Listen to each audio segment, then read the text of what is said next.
আলাইকুম রহমতুল্লাহি বারাকাতু।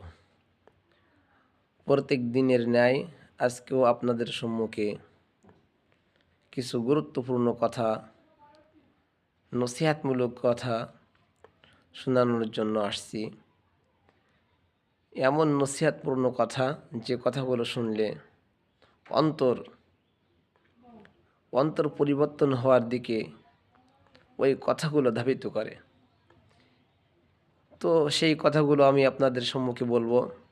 আশা করি আপনারা সকল ভাই বা বোনেরা সবাই এই কথাগুলো শেষ পর্যন্ত শুনবেন।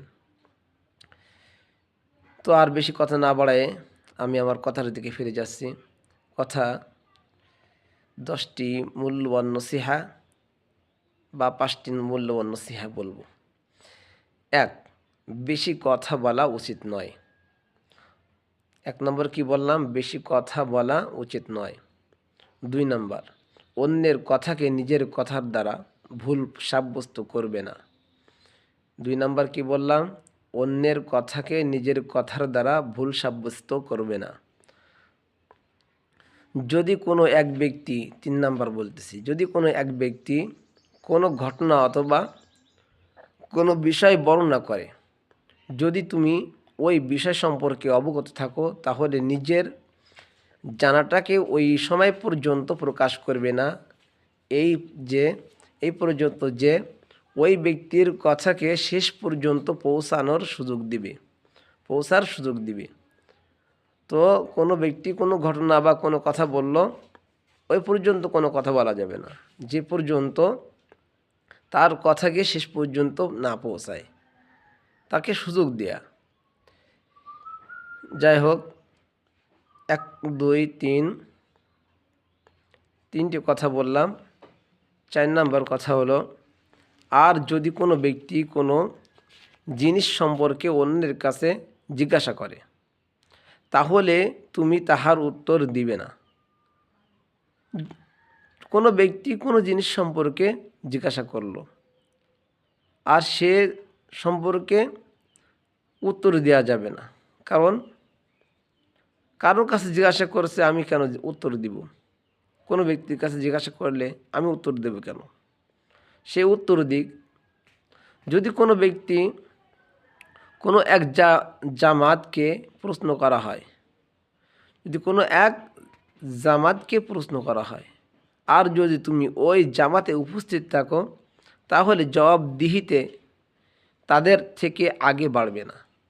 আমি জানি, সব কিছু জানি, আর আমাদের একটা দলবদ্ধ জামাতের ভিতরে একজন প্রশ্ন করছে, তো ওই প্রশ্ন উত্তর দেওয়ার জন্য আগে বাড়া যাবে না। কারণ আমার থেকে আরও পারদর্শী ব্যক্তি জামাতে থাক আর না থাক, কারণ আমাকে যখন মানুষ বলবে তখন আমি সামনে উত্তর দেওয়ার জন্য প্রস্তুত গ্রহণ করব সুন্দর রূপে।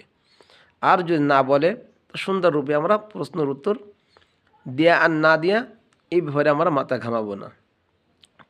কারণ গাল বাড়াই কথা বলা নির্বোধের পরিচয়। আমরা গাল বাড়াই আগাম কোনো কথা বলতে যাব না। তাই 5 নম্বর হয়ে গেল। 6 নম্বর, এবং যদি কোনো ব্যক্তির উত্তর দেওয়াতে ব্যস্ত থাকে, যদি কোনো ব্যক্তি উত্তর দেওয়াতে ব্যস্ত থাকে এবং সে উহাতে ভালো উত্তর দেওয়ার উপর সক্ষম হয়, তাহলে অপেক্ষা করো যাহাতে তাহার কথা পরিপূর্ণ হয়। কোনো ব্যক্তি উত্তর দিচ্ছে, অপেক্ষা করা, ভালো উত্তর দেওয়াতে সে সক্ষম, কিন্তু উত্তর সম্পূর্ণ হচ্ছে কি না এই বিষয়ে হচ্ছে না, মাঝখানে বাধাও না দেয়া, তাকে পরিপূর্ণ বলার সময় দেয়া, সুযোগ দেয়া। 6 নাম্বার, সুতরাং নিজের উত্তর এই নিয়মের উপর বলবে, যাতে তোমার পূর্বের বক্তার কোনো দোষ না হয়। আমার 6 নাম্বার কি বললাম? নিজের উত্তর এমনভাবে বলবে যে পূর্বে যে বক্তাগুলো সুন্দরভাবে বুঝাই দিল তার জন্য দোষ না হয়।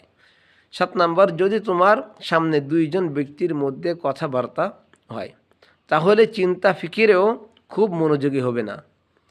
2 জনের ভিতরে কথাবার্তা হচ্ছে আমাদের সামনে, তো আমার সামনে কথাবার্তা হচ্ছে আলাদা 2 জনের, তো আমরা চিন্তা ফিকিরেও আগে বাড়বো না। মনোযোগী হব না, কারণ তারা কি বলতেছে আমি সেই দিকে আমি ভ্রুক্ষেপ করবো না, চিন্তা ফিকির করবো না।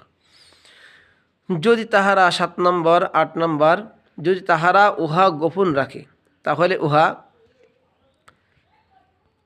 চুপ করে শুনবে না। তারা গোপন রাখলে চুপ করে শোনা যাবে না।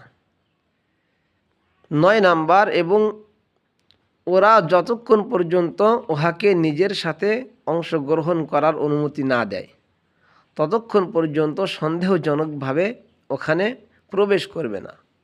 কোনো ব্যক্তি কোনো কথা বলতেছে, তো সন্দেহজনকভাবে সেখানে প্রবেশ করা যাবে না। কথা বলতেছে সেখানে আগে আগে গিয়ে উপস্থিত হওয়া যাবে না। তারা অনুমতি দিলে সেখানে অংশগ্রহণ করা যাবে। 10 নাম্বার, আর বড়দের সাথে ইশারা ইঙ্গিতে কথাবার্তা বলবে না, উচ্চ আওয়াজেও কথাবার্তা বলবে না এবং নিম্ন আওয়াজেও বলবে না, বরং মধ্যম পন্থার প্রতি লক্ষ্য রাখবে। আর যদি তাহার কথার জটিল কোনো বিষয় আসে তাহলে উহা পরিষ্কার স্পষ্ট উদাহরণসহ দ্বারা বর্ণনা করার চেষ্টা করবে, অন্যথায় সংক্ষিপ্ত করার প্রতি লক্ষ্য রাখবে। আমরা যে কথাগুলো শুনলাম, আল্লাহ তাআলা এর উপর আমল করার তৌফিক দান করুন। যদি কথাগুলো ভালো লেগে থাকে, আর আসলে ভালোভাবে কথা বলার যোগ্যতা নাই, দোয়া করেন আরও সামনের জন্য সুন্দরভাবে কথা বলতে পারি, এবং আমাদের চ্যানেলটি সাবস্ক্রাইব করে রাখবেন অনুগ্রহ করে। ঠিক আছে, ওয়া আখিরু দাওয়ানা আলহামদুলিল্লাহি রাব্বিল আলামিন।